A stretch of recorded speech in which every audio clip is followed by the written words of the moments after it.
Our prayers are powerful. The Bible literally says we can come to the throne of grace boldly.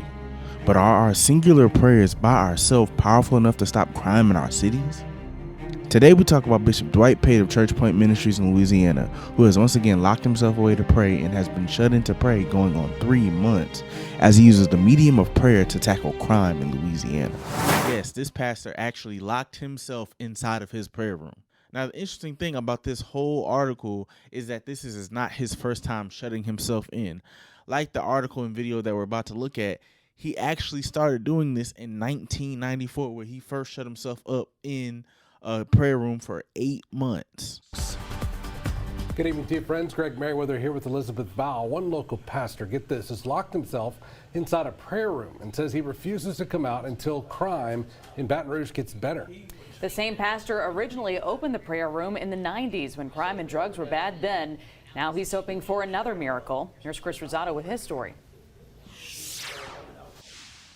So crime in the capital city has dominated the conversation around Baton Rouge and really since the pandemic. And this local pastor is hoping through the power of prayer, the city can be healed. It's impossible for someone to really be sincere about seeking God without drawing other men and women to pray. Since the beginning of May, Bishop Dwight Pate at Church Point Ministries in North Baton Rouge has locked himself away in this prayer room, praying to God to heal the city and bring crime down. The only place that... it's commendable to, and I'm going to say my full piece after we watch the video, but it's commendable to, have a heart for wanting to heal the city, right? But that's a very unorthodox way to try to get crime solved. It can be solved is the church, and the teaching and the loving of God's people. So I believe that prayer can change the hearts of the individuals that's creating all the violence in town. What started as a used car lot that he purchased in 1981 now stands as the center point of his mission. The 68-year-old pastor first opened it in 1994, where he stayed locked away for nearly 8 months. It was there where folks were free to come and receive holy oil. And then he locked himself away again in the year 2000 for 5 months to identify pain and suffering of the elderly. And now it's open yet again. So 2 times prior. And spread all over Baton Rouge and create a new standard of what I call righteousness and brotherly love. We are our brother's keeper.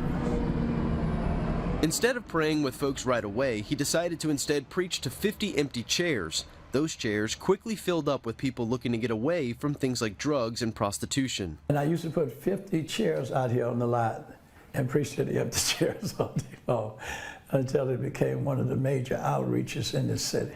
And people are coming right off the street from their homes down there, up in here, being delivered from drugs, alcohol, marital problems, sickness. So the house of prayer doubles as a place of worship, right?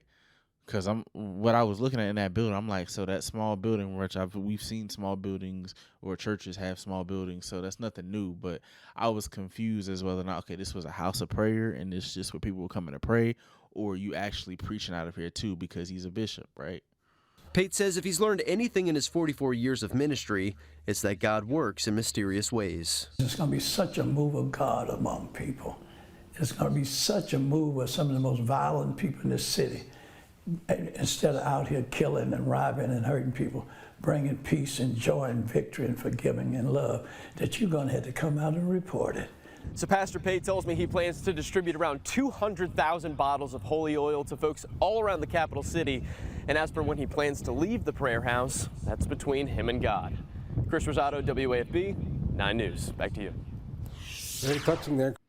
So there's several things that I have to say about this, right? One of the reasons why this article or this video and article kind of drew me to it, because it was just like, wait, he's locking himself up to pray. Because usually within the American church, when you think about praying, you think about revivals, you think about all night prayer meetings, right? But I've never really heard of somebody locking themselves away to pray. You heard of, I believe it was the Asbury revival that was going on somewhere at some Christian college in the last year, where they were praying and worshiping for days at a time, right? My first instinct or my first thought was, you locking yourself up in a room by yourself? Where your wife and kids at? And I went to his church's website or his ministry's website. He has a wife in the photo with him. So I don't know if they've been married long, but I'm like, you did this in 94, right? So it's not your first time doing this. This is your third time doing this. And you did this in 94 and you did this for 8 months. And you're going on, it's July now. You started in the beginning of May. So you're going on 4 months of doing this time. And then the time before that, you did 5 months. It's like, where's your wife and your children, right? You know, a lot of times within the American church, we see pastors and we see ministers having a love for ministry more than a love for their families, right? They're sacrificing time for their families and their children to go preach the gospel or to go do ministry, right? And I think that's the wrong approach, right? So that was the first thing that came to my mind. It's just like, whoa, you got a wife and kids? Did Jesus really tell you to go and do this?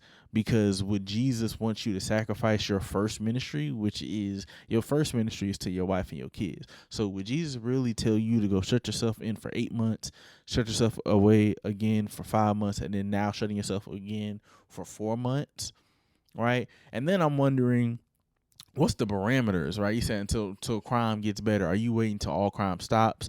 Like, are you waiting till you don't hear about a murder going on in the city, right? Before you know what I'm saying, you stop shutting yourself off? Or are you just praying towards the crime for a specific amount of time till God tell you to stop praying? But then do you feel like God's going to reward the city with less crime because you shut yourself in and focused on this more than he would award that city with no crime with you praying regularly about it outside of shutting yourself in, right? What does the act of shutting yourself in communicate? Like, or what are you trying to communicate, you know? And to me, it comes off more as working for God than you like, you know, than like actual like, oh, I'm just taking this time out to pray.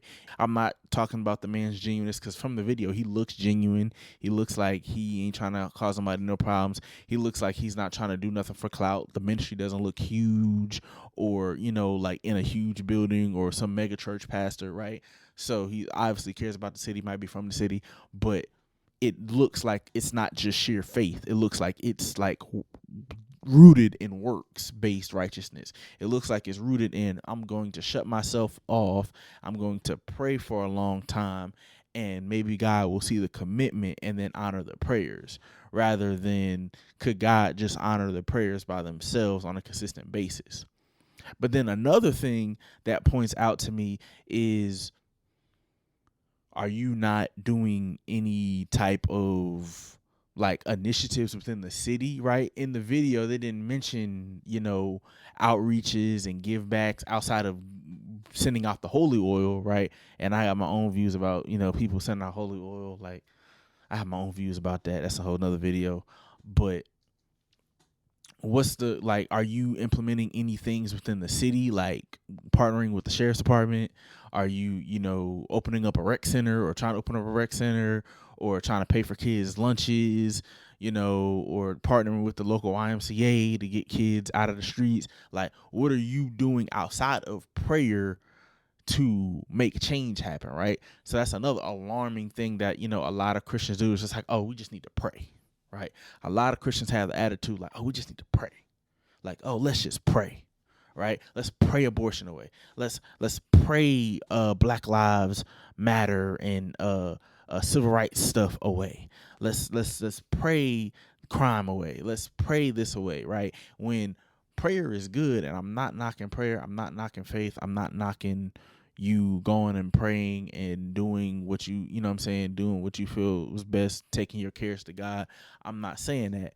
But what I am saying is when you leave out the other options or avenues to go along with your prayer, that's when I have a problem, right? Why can't you, like, why can't you go to the sheriff's department, go to the YMCA, give back, you know, and pray and do those things together. Don't look at this as, oh man, you bashing his wanting to help share his community. I just don't think it's smart. I don't think it's smart. I don't think it's effective, right? Because your one prayers, to my belief, it's going to take a lot of prayer and and that's probably what his mindset is. It's going to take a lot of prayer to get rid of the crime, or until crime gets better in that city. It's gonna take a lot of prayer to get that done, right? And you're missing out on life. You're missing out on more ministry opportunities. You're missing out on time with your family. You're missing out time on living. You're missing out on other things that God may be wanting you to do, and you're directing your sole intention to trying to solve this thing, when it's just like this. If you believe that Jesus is Lord over Baton Rouge, and you believe that God is Lord over Louisiana, you take the time and you pray about crime in your city. You take the time and you put out initiatives and you speak out boldly on social networks, and you have events where you speak against the crime, and you partner with the sheriff's department, you partner with the YMCA, and you partner with organizations that help stop crime, and you put your ministry's money into those things, right? And you divvy up your time wisely. I just don't think it's a wise thing to focus and funnel all your time into this and trying to get a result as big as that, right? So that's my personal opinion on this matter. Let me know how you guys feel about it. Do you feel the same way as I feel? Do you feel like he's doing a good thing, and that, you know, I should keep his name out my mouth, and I shouldn't talk about what he's doing? Or do you feel like he could have approached this a different way? Let me know in the comments down below. I hope you guys are enjoying these videos. I'm going to get back into posting consistently.